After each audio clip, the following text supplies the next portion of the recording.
इस समय हमारे साथ जो मौजूदा सरकार है कांग्रेस की, उसके कैबिनेट मिनिस्टर हमारे साथ इस समय है गुरु रुद्र कुमार जी, जो पीएचई मंत्री हैं, और इन्होंने भी ये दावा किया कि 75 पार जाएगी अब की बार कांग्रेस की। रुद्र जी, क्या दावे हैं? आपको क्या लगता है कि अब की बार जो कल आने वाला है मतगणना के बाद का, उसके बाद किसको किसको जो है नींद नहीं आने वाली? निश्चित तौर पे भाजपा के जितने लोग हैं प्रत्याशी, उनके तो होश भी उड़े हुए हैं। और हमें जो इन 5 सालों में जो हमने काम किया है माननीय मुख्यमंत्री जी के नेतृत्व में, तो निश्चित तौर पे उस पर पूरी जनता को भरोसा है। चुनाव के दरमियान भी सभी विधानसभाओं में ये चीज़ देखने को मिला था, जिस तरीके से उन्हें जनता का सहयोग मिला, जनता का साथ मिला। और निश्चित तौर पे छत्तीसगढ़ में विशेष तौर पे 75 पार के साथ कांग्रेस की सरकार बनाई। अरे बीजेपी तो कह रही है 75 पार छोड़िए, जो इन्होंने फ्लाइट बुक कराया उसमें बीजेपी वाले बैठ के जाएंगे। जुमलेबाज हैं उन लोग, उनका काम है जुमलेबाजी करना, कर रहे हैं। आपको क्या लगता है बीजेपी कितने में सिमट जाएगी? अब 75 पार तो हम अपना ही बोल रहे हैं, तो फिर 90 में बचता ही कितना है। तो निश्चित तौर पे उन लोग बहुत कम, ना के बराबर रहेंगे। लेकिन एग्जिट पोल तो इस तरीके का नहीं नतीजा दिखा रहा है। एग्जिट पोल को हम सच मान भी नहीं सकते हैं, लेकिन अगर हम बीजेपी की बात करें तो बीजेपी भी ये दावा कर रही है कि कांग्रेस अब की बार हार रही है और सत्ता वो कल बनाएंगे। और आपको क्या लगता है कौन कौन सी बड़े चौंकाने वाले नतीजे आ सकते हैं? चौंकाने वाले नतीजे तो निश्चित तौर पे आएंगे और वो बीजेपी के लिए रहेंगे। चौंकना उनको है, क्योंकि हमें हमारे काम पे इन 5 सालों में जो हम लोगों ने किया है उस पर पूरा भरोसा है और जनता पे भरोसा है। बीजेपी का एक चीज़ और कहना है कि कांग्रेस जीतने से पहले ही कांग्रेस फील्डिंग करने की कोशिश करने लगी। सभी विधायकों को बुला लो, फिर सभी विधायकों को यहाँ पर एक रखे रहो, फिर इसके बाद जैसे वो जीतते हैं, जैसे वो विधायक बनते हैं, उनको उठा करके जो है दिल्ली या बेंगलोर में शिफ्ट कर दो, किसी तरीके से विधायक टूटने ना पाए। तो ये ऑपरेशन लोटस का एक डर भी देखने को मिल रहा है क्या? अब देखिए, ये तोड़ फोड़ का काम, ये तोड़ फोड़ की राजनीति भी, ये सब ना बीजेपी वालों के काम है, उनका हथकंडा है।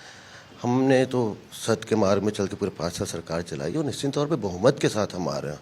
तो हमें किसी चीज़ की डरने की या तोड़ फोड़ करने की में अलग से आवश्यकता नहीं है। रुद्र भाई, आप जगत गुरु भी माने जाते हैं सतनामी समाज करके, आपके समाज का क्या रुख रहेगा? आपको क्या लगता है कि आपकी सीट नवागढ़ से किस तरीके के रुझान देखने को, किस तरीके का रिजल्ट देखने को मिलेगा? जी, हमारे सीट में तो विशेष तौर पे अगर नवागढ़ में आप बात करेंगे तो पूरा सतनामी समाज एक तरफा वोट दिया।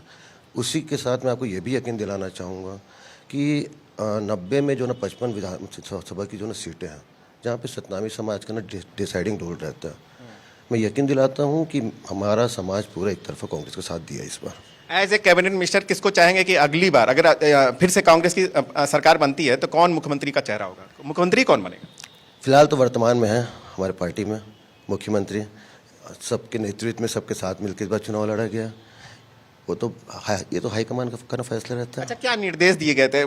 बड़ी चर्चाएं हैं यहाँ पर, बड़े बाजार जो है बहुत गर्म है। क्या चर्चाएं थी कि जीतने के बाद कांग्रेस के विधायक यहाँ से कहाँ मतलब उनको पलायन कराने की कहाँ बात की जा रही है, कहाँ लेके जा रहे हैं, क्या है, क्या चर्चा है? ये सिर्फ चर्चाएं हैं। कल तो हम लोग सब अपने अपने जिलों में जाएंगे, कल काउंटिंग है और निश्चित तौर पे काउंटिंग के बाद, रिजल्ट आने के बाद सबके सब राजीव भवन में इकट्ठा होते ही हैं। वो तो रूटीन है। उसके बाद राजीव भवन के बाद कहाँ जाने का? माने कुछ तो चर्चाएं चल रही हैं, मतलब कि यहाँ से या तो बेंगलोर शिफ्ट किया जाएगा या तो दिल्ली शिफ्ट किया जाएगा। आखिर क्यों? आखिर किस बात का डर है? अगर सरकार आपकी आ रही है, आपके विधायक सारे जीत रहे हैं, 75 पार आपका नारा है, तो आखिर बचाने की क्या जरूरत पड़ रही है और इस तरीके की फील्डिंग करने की क्या जरूरत है? ये सिर्फ चर्चाएं हैं, अफवाहों का बाजार है, तो उसमें ज़्यादा बोलने का कोई औचित्य नहीं है। तो मतलब आप आश्वस्त हैं कि कांग्रेस रिपीट होगी सरकार, फिर से भूपेश बघेल मुख्यमंत्री बनेंगे और फिर से 5 साल आप लोग यहाँ पर सरकार चलाएंगे? निश्चित तौर पे हमें छत्तीसगढ़ की जनता पे, छत्तीसगढ़ के किसानों पे और सभी वर्ग के साथियों पे पूरा भरोसा है कि दोबारा छत्तीसगढ़ में कांग्रेस की सरकार बहुमत के साथ बनेगी। और जो प्रधानमंत्री जी के दावे थे, जो अमित शाह जी के दावे थे, जो रमन सिंह के जो दावे हैं और जो बीजेपी के दावे, वो सब दावे को क्या होगा? जो लोग खुद अपने घोषणाओं को ना जुमलेबाजी का नाम दें, उन पे क्या भरोसा?